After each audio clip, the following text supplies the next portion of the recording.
Welcome everybody to the beautiful Hatch rooftop. Perfect time of day. We've staged this just with the sunset. Really excited to be in conversation with Lucy. What we're going to do is chat for about 20 minutes and really try and explore her story and get to the bottom of it that other people may not get to hear in this intimate setting. And then we'll have time for questions, about 10 minutes. So if you're thinking of questions along the way, definitely hold on to them so you can ask them at the end. I do want to give a general heads up that we may touch on a range of topics during the talk, including sexual abuse. If it's a conversation that you don't want to have tonight, totally fine. You're welcome to step out at any point, or we'll be around afterwards if you want to talk about it in a smaller group. Okay, so let's get started. So I think the first question, just to get to know you, Lucy, is we've all got someone we admire on our name tag. Like, who do you have? So my person is here tonight. She's on that side of the second row. This is Neve, who is a founder. She runs a company called Skin Software, which is prescription, democratizing access to prescription skincare. Neve is also my best friend, so I have cheated a little bit. But things I love about Neve are her integrity, her sense of mission and passion that she brings to her work, and I think actually the way that she brings her full self and a sense of care for everyone that she works with into her work, which I think is something that for a lot of young people, when you're trying to figure out how does my personal identity translate into my professional identity, how much of that do I bring with me, that can be something that feels risky or edgy to do. And so one of the things I've always loved about Neve is that comes through very clearly with her as well. It's beautiful. I think we all want to get to know Neve afterwards now. Yeah. So let's start with young Lucy. Let's go back to like when you were just starting your career. How did you start out? Tell us about your early days. Well, my first job was scooping ice cream, and what I learned through that is that if you only use one arm, then it will get much stronger than the other. So it's important to vary the arms that you use for whatever activity you're doing.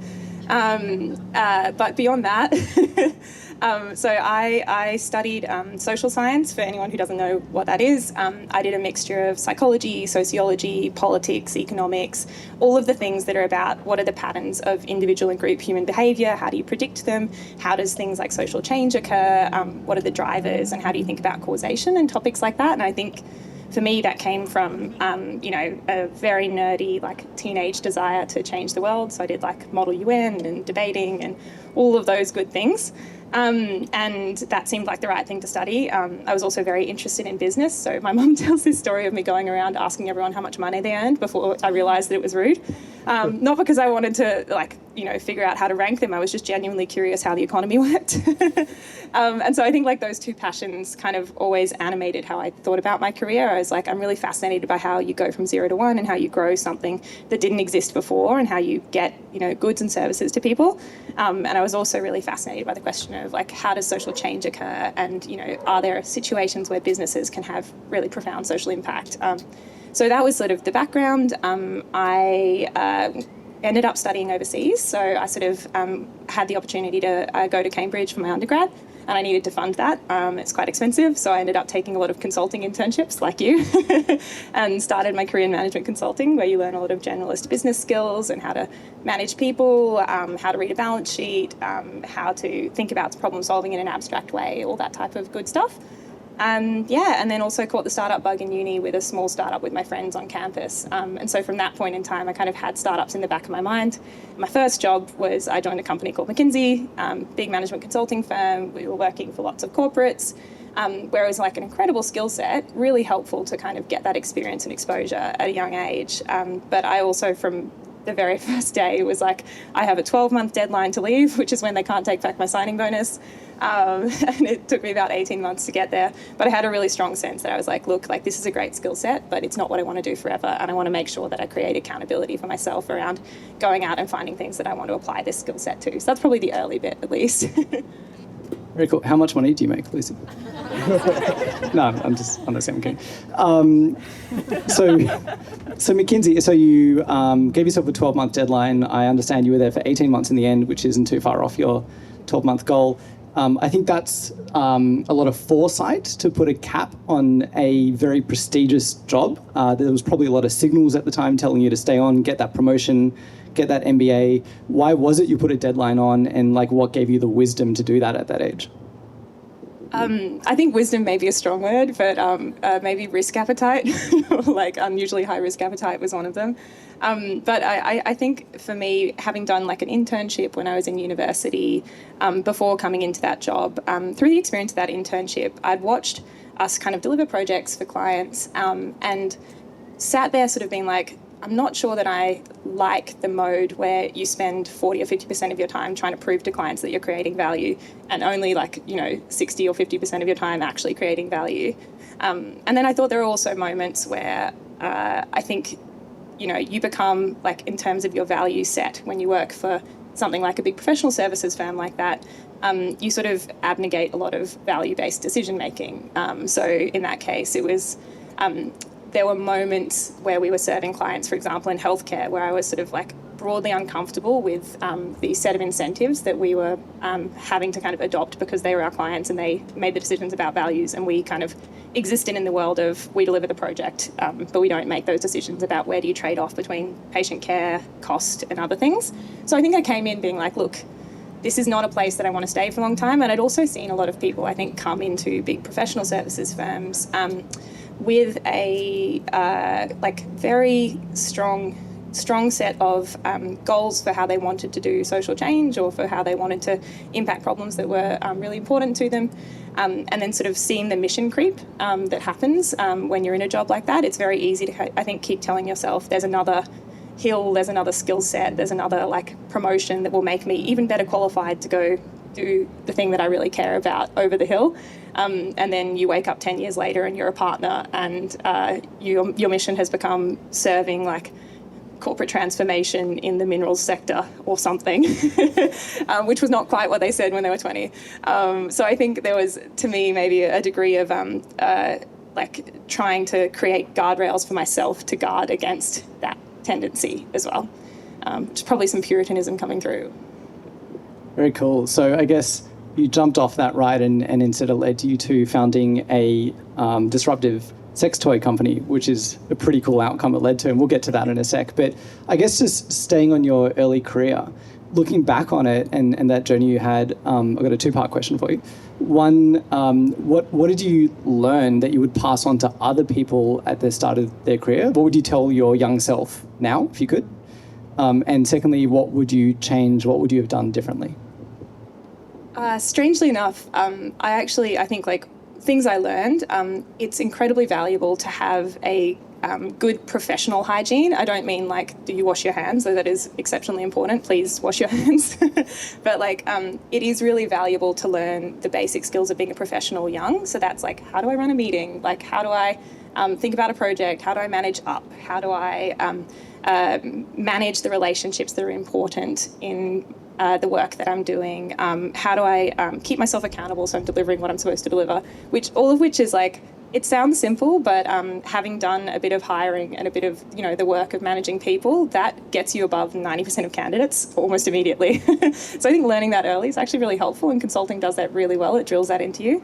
And I think as well, looking back, I would say, actually, having now run a business, I really deeply appreciate so many of the things that were more abstract when you're pulling levers on a corporation that has 30,000 people and 1,000 stores or whatever the thing is, that now I really appreciate the value of being able to connect narratives about strategy and the types of things you're trying to do into numbers and operations, and really understand the relationships between those two things, because if you only have one or the other, you're going to struggle to lead well. And I actually think I really take that skill set out of consulting. It was really helpful. So now I would say I probably should have spent less time complaining about consulting and more time soaking up everything I could have learned from that experience. So even if you are in a job you don't think you're going to be in for a long time, there can be immense value that comes from it. And I think being open to collecting that value is very helpful as well. Very cool. Okay, let's talk about normal. So normal is normalizing sex toys through, I guess, a very inclusive approach that anyone can get behind. I want to get some of the awkward questions out of the way first because we are talking about sex toys. So a couple of rapid fire. What's your best-selling product? What's the weirdest customer service inquiry you've got? And how do you explain what you do to your mum?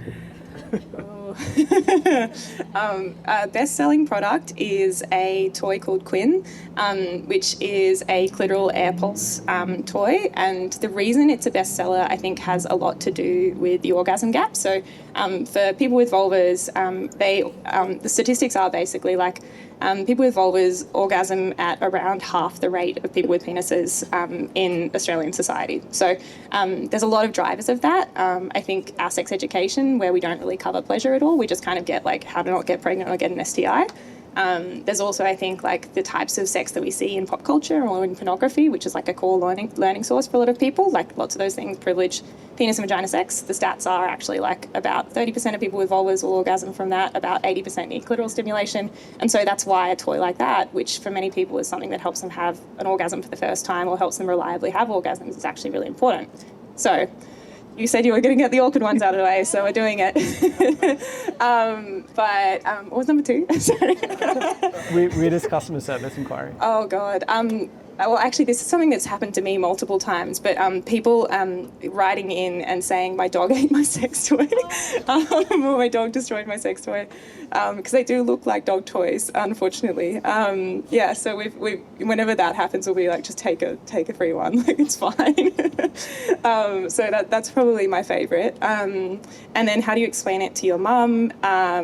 I think at the beginning, my mum was like, Jesus, like, you got a first-class degree from Cambridge for this. She was very pleased that she was like, it was all on track, and then suddenly this. The thing that, in that conversation, I think made her feel comfortable and made her understand why I was doing what I was doing was actually talking about the motivations. Like for me, I'm part of the LGBTQ community. You don't get any sex ed around that, and that's like and figuring out like identity and sexuality and all of those topics can feel like a very lonely and confronting journey. So I think that was like a big part. I think talking about like on the stats about 1 in 5 women, but probably closer to 2 in 3. Probably closer to 1 in 3, depending on sort of underreporting rates. Like I've been through sexual assault. I think what that journey feels like is also a really important part, and my passion for consent education partly comes from that. So there's like a lot of, like, I think speaking about, here are the reasons why it's really important to have sources that fill the gap that is left by inadequate sex education in our society, and like this is a way into that. And it's also a way into helping people understand pleasure better. Like, I think she was like, okay, fine, I get it. And then she was like, but what do I say at dinner parties? And so currently we're on, my daughter runs an online retailer. And then we're hoping to get further than that, yeah. That's awesome. That was actually a much more educational response than I expected, including if you want a free toy from Normal, just say that your dog ate your current one. That was a great tip. Thanks for that. Maybe just for people who don't know Normal, you could give just a really short summary as to what you guys are, how you operate. And then I'd just love to hear more about why. Like you've mentioned a bit about your own backstory there, but you obviously came to a point where you decided, I'm going to do this thing. Tell us about that moment. Yeah, absolutely. So Normal, the clue is in the name, where our mission is normalising healthy conversations about sex and giving everyone the information, tools and confidence to explore sexuality. We know sexuality is diverse. People like different things. We like different people. We like different bodies. We like different types of sex. And so that may not look the same for everyone, but I think one thing that's always been really important is making sure that the way that we create products and the way that we create education is equally accessible for everyone as well. But yeah, in terms of like what do we actually do? So we sell a range of sex toys and sex essentials, and we also make a lot of free online sort of evidence-based sex education, and those two parts of the business really feed each other. So being able to sort of make money off sex toys and funnel that into making high-quality, free, inclusive sex ed. So the most important part of that is our sort of flagship educational course. This is my first plug for the evening, but we created something called the Modern Guide to Sex. So it's like 15, 16 episodes, this like extended video course that feels a lot like masterclass with our in-house sex coach, Georgia Grace, who's amazing. And the idea was that we took where we knew there were education gaps from all of the surveys and research we've done, and also where we knew the biggest questions were from the thousands of questions that we get from users, to create a course that gives you the foundations of not just safe and consensual sex, but good sex. So it covers pleasure, anatomy, like how libido actually works, all those types of topics. And so our ambition as a brand is to kind of keep building out the physical product range that we can create that helps people to feel comfortable buying sex toys for the first time and using and enjoying those, and also to keep creating education that fills those gaps across a lifetime and fills those questions that people have across a lifetime. And then in terms of how I got into it, obviously I think there were some things that for me meant I felt personally very connected to this space and, was always really kind of curious about it. I actually think I had a period between finishing my master's and coming back to Australia where I lived in Berlin for a while. I actually think being in a culture that is very sex positive and has a very different way of talking about sex was a really helpful experience. I came back to Australia and felt actually we're still a long way behind in terms of our comfort talking about sex and our language for it. And I think so often conversations about sex can feel like skating on ice or on a pleasant knife's edge sometimes, but they can feel very fraught, whereas I remember being in Germany and just being this is a casual, everyday, unremarkable conversation that is informed by evidence, and thinking actually this is something that, this is the world that I want Australia to look like. And then I remember a very distinct moment where I sort of decided actually there's probably something in this sex tech idea. I've been pondering it a bit with my business hat on and being this industry is just so far behind loads of other consumer spaces. We all have good consumer experiences when we use Netflix or when we use Amazon, when we use Google, and those things are so customer centric and built around your pain points and built to make it really easy to kind of find the products you need in a way and deliver education and information in a way that makes sense. And for so many people, they have that experience of walking into a sex shop and being I don't know what any of these do. There's way too many of them. I have no idea how to differentiate. I don't want to ask any questions. It just feels overwhelming and too much. And so I was there's something here in updating this industry, and it feels really built for the internet as well, in the sense that it's something that we prefer often to do online rather than to kind of have to go in person to a sex shop. There was a particular lunch with a group of friends where two of our male friends had promised lunch would be served at 12 and took 7 hours to cook it. So by 7 p.m, the rest of us were on the deck having drunk 7 hours worth of wine. And at about 1, I'd mentioned that I was thinking about this sex tech idea, and we couldn't stop talking about it for 6 hours. And I think there are moments when in consumer businesses where you're there is something here, there's a deep need that you're tapping into. And that for me was probably actually looking back a turning point where I was I think there's an opportunity, and the window for it is kind of right now. So had that in the back of my mind, did a program called the StartMate Fellowship, which is all about helping people in corporates come into the startup world. And that was a really productive thing. Worked for a couple of health techs through that, thought about a sex tech during that program, decided not to. And then met the founders of Eucalyptus, which is an Australian kind of health tech incubator, accelerator, and house of brands. And they were we're really interested in doing a business in either women's health or sexual health. And I was perfect, because I really like those topics. And we came together and launched Normal together. So that was a year and a half ago. Awesome. I want to pick up a little more on the point you're making about your experience in Berlin and experiencing the German culture, or at least I guess the Berliner culture. Is that how you would say it? That's how you would say it. To be more sex positive than Australia. I mean, my perception is, particularly over the last 5 years, has been a change in the zeitgeist, even in Australia, around the language around sex, openness, attitudes towards it. I want to know if you agree, and I kind of want to know what you think is behind that. Yeah, I definitely do. And I think there's a number of drivers, and it's also probably important to kind of differentiate, culture. We no longer live in a world of mass culture. We live in a world of siloed culture. And there are probably parts of our culture, call it Gen Z and millennial progressive social media, that are at one end of that spectrum. And there are parts of our culture that are in a really different, sort of end of that spectrum in terms of their experiences and the types of conversations they're having as well. So I do think there's always a lag effect that happens where you have kind of what's the leading edge of the window of change and what's the lagging edge. But yeah, I think in terms of drivers, I think an underrated driver is actually something like the Me Too movement, even though that was primarily about workplace interactions, about sexual harassment. I think the powerful thing that it did was take conversations about sex that were quite direct and quite frank, from being like, that belongs in the private sphere, no one should be talking about that in the public sphere, it's risky or edgy to bring this up, to being like, actually this has to be spoken about. And I think similarly, like there are trends that, trend is not a great word, but like there are like factors that are probably like 1 or 2 decades old. Like I think the starting to recognise the like prevalence of child sexual abuse through various royal commissions and various reports, and that becoming again like a portion of public conversation, where this has been a topic that's gone from like it is inappropriate for the public sphere to being like there is so much harm and trauma here that this has to be spoken about. And then I think like, you know, the flip side of like pleasure and how do we start to talk about good sex, not just like preventing harm in sex.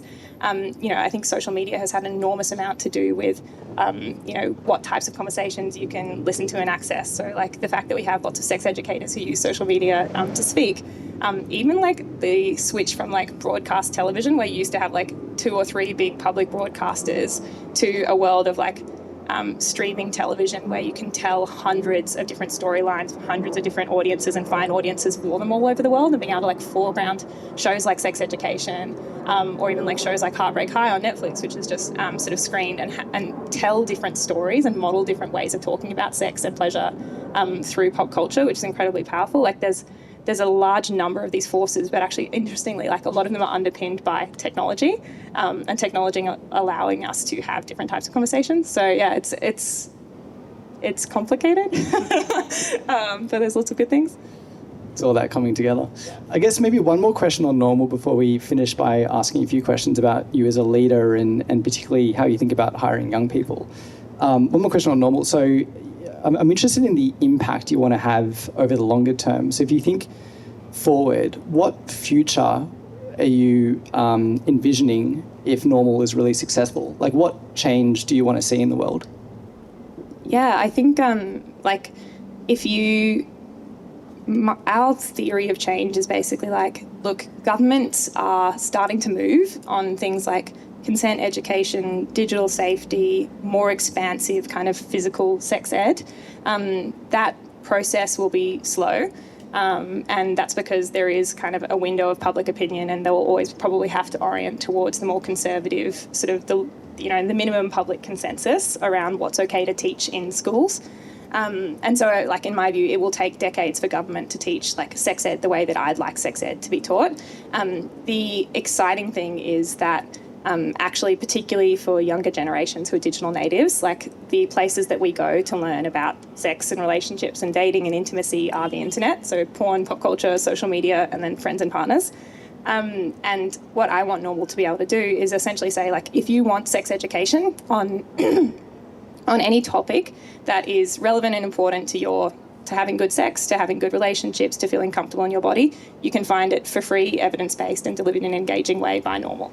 And that's like our worldview. So like in a massive future like possibility, I would like it to be like we translate the platform into multiple languages, like, and that becomes really easy to access, and we're at the top of every Google search, and it becomes something where you're like, awesome, like this is a source that I trust on these topics, and we know that it exists in places where people are searching for that information. So like that's like what we want, and then hopefully governments catch up someday. Very cool. And then Australia looks like Germany basically at that point. Okay, let's finish off just by talking a little bit about your views on young people in the workplace. So, as you know, Hatch is a platform where young people and great employers come together. What do you look for when you're hiring young talent into your teams?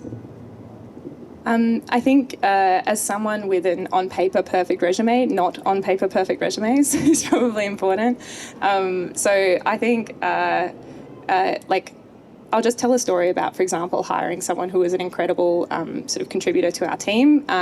So we were looking for an intern last year. We were very open to someone who doesn't actually have formal working experience, and I think about half the applications were from people who are still at university. The most powerful tool that we had was actually just doing a work test.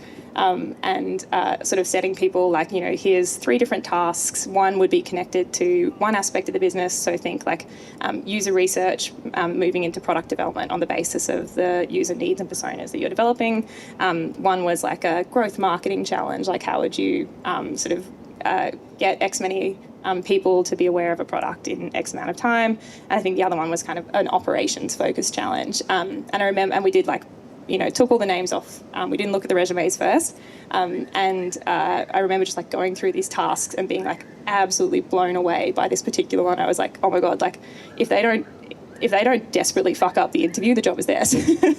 And so I do think like, in terms of how do you think about hiring young people, firstly, one thing that is really important is actually getting people to demonstrate capabilities rather than just going off the resume and what that implies.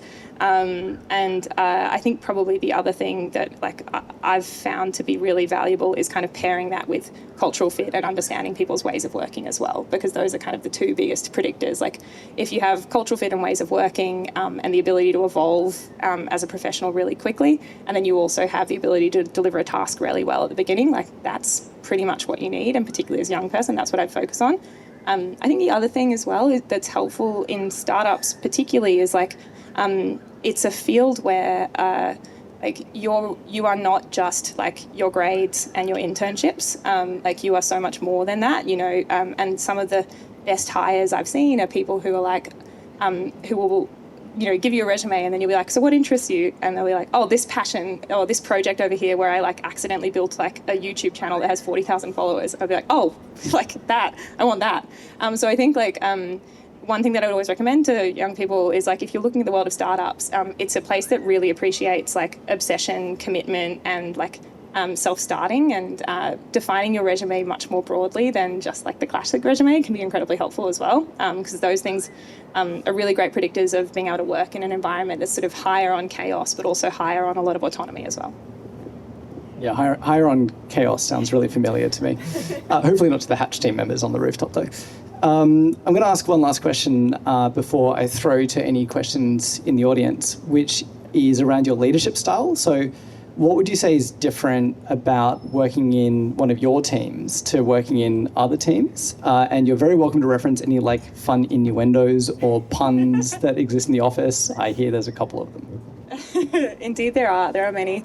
I mean, like we probably swear more than like a lot of other professional environments. At the moment, like we have like performance frameworks on the team, and we define it as like, hey, needs improvement, like on par, and then fucking woo is like you're doing well, which is a phrase I took from Georgia, our sex coach, and we've just like become obsessed with. But yeah, leadership style and what it's like to work on normal. I think if you're working on a topic that like sex or even like money, or if you're like anything that connects deeply into identity and where everyone in your workplace has a direct experience of that topic that could be everything from great to pretty terrible, you have to build practices and sort of ways of working sensitively around that. So that's something that we sort of think about quite a lot. Like we have quite explicit like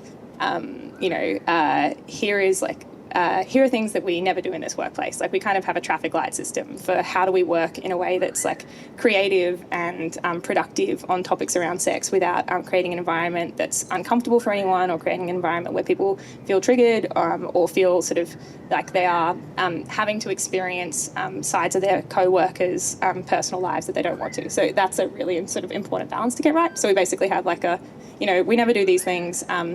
In these circumstances, like pause, think about whether you want to like rephrase or reframe the way that you're doing it, and then things that are always okay. So I think setting expectations up front is like really important. That's the serious side of what we do. The fun side is probably like that, if you're working on a topic that means a lot to people, you have the opportunity to create really meaningful like content and campaigns and products.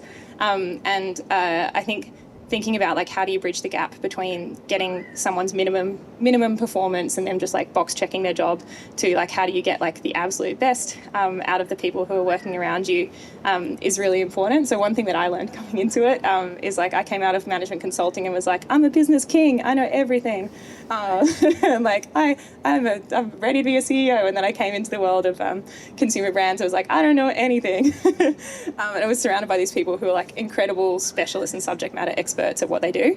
And was like, I have no idea how to brief you. I have no idea how to give you feedback. And really like struggled at the beginning, I think, to think about like, how do I help you to deliver your best work on this type of topic? And so one of the things I learned ahead of time was like, how do you kind of give people enough space and also give context? So give context rather than constraint, I think is like the important thing. So if you give really good context at the beginning, you give, and that means like, you know, what's the customer need we're filling? What are the things that we're hearing from people? What does this piece of work need to deliver on? And then let someone get as creative as they want to get in doing that. That tends to produce like the best forms of work as well. And we also have like as a brand, because we can't access a lot of classic forms of paid marketing. So, you know, you can't run an ad featuring a sex toy on like Facebook or Instagram or TikTok.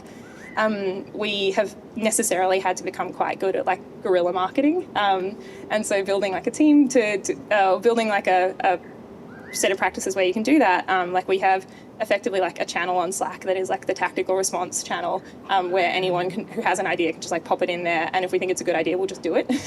So I think like removing a lot of the bureaucracy around like how do you action really good ideas quickly, it's also been quite important. Yeah, so you know, those are all random thoughts about my leadership style. Yeah.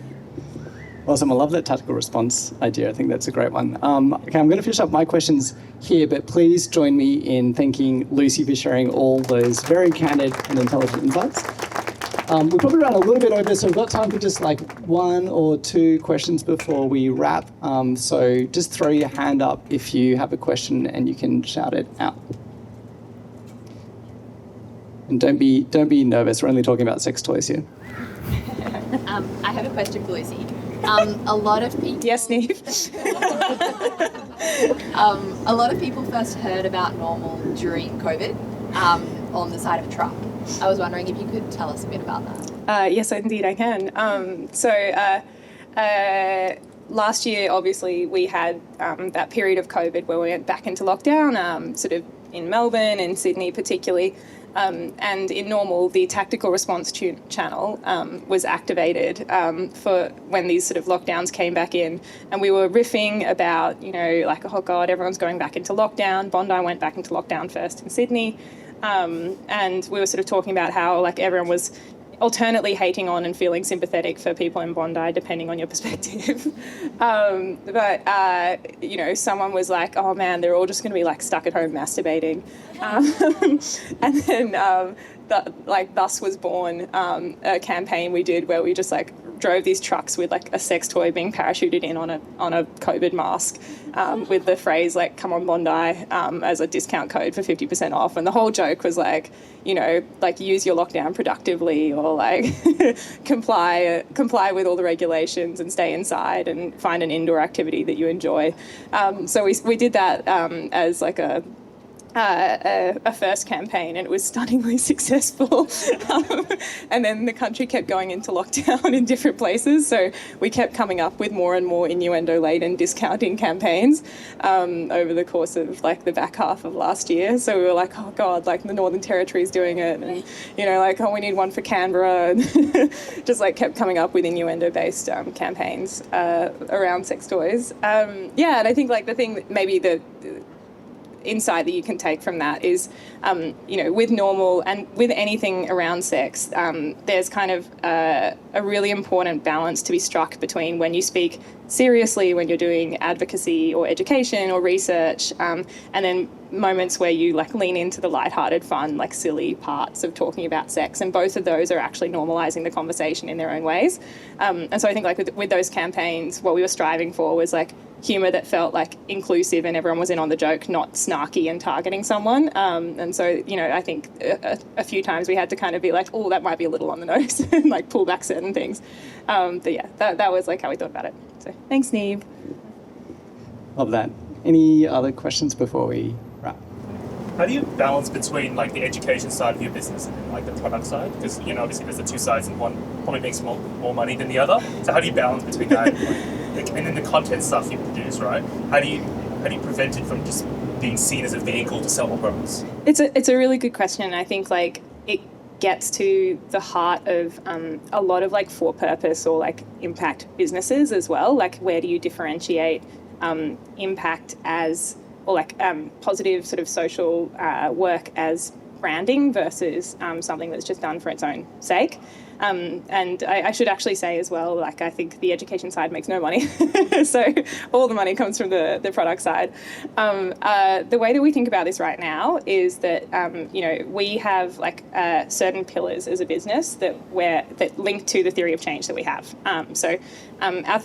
The problem as we see it is it's going to take a long time for government to get there on a lot of sex education. There's some places it'll never go, and people still want answers to that. So they will go to the best available sources, often online, which tends to be porn and pop culture and social media. So we think about like what we do as piece one is like research and advocacy. So we have, this is actually coming out again in about 3 weeks, but we have like a big annual survey called the Big Sex Survey that's filling the data gap around what's happening in sex, dating and relationships in Australia. There's actually not very good government data sets, and there's a lot of data sets that end up being just like surveys of very biased populations or very sort of small samples coming from other players in the space. So making sure that we do like the big demographically representative survey and then get that out to media and get media talking about that data set and using that to anchor conversations about sex as opposed to kind of spreading misinformation or sort of like using a lack of information is actually an important pillar of it.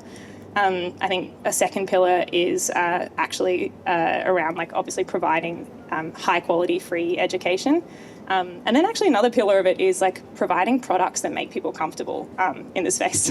Like of our users, like over 50% of them are buying a sex toy for the first time. And I think, there's a lot of decisions that go into making a brand that feels comfortable enough for people to take their first step into the space and explore what might feel more pleasurable to them as well. Everything from like visual design to branding to the way that you talk about it in marketing. So I think like for us, like the way that we currently trade that off is thinking about if we're running a business that creates margin and profitability where we can push that into those things as much as possible, that's great. Those activities can also actually become a reason why people become involved in the brand and become a reason why people recommend it to their friends as well. So we're often, I think, just trying to keep ourselves honest in how we make those trade-offs as well. So being like, okay, there are moments where we're going to have to make a commercial decision because it will help us to grow and it will help us to reach more people with our products. It will help us to create more margin where we can push that into the next course that we want to make or something like that. And then there'll be moments, for example, this week, where we're backing a campaign called #ClassifyConsent, which is run by a great organisation called Consent Labs. Everyone go look at it. And they are essentially pushing for, in the same way that we classify like violence or sort of coarse language or any of those other things that you see classifications on movies and TV, they're pushing for a lack of consent classification. So we've been doing a bunch of work to support them this week. It will definitely not sell any product.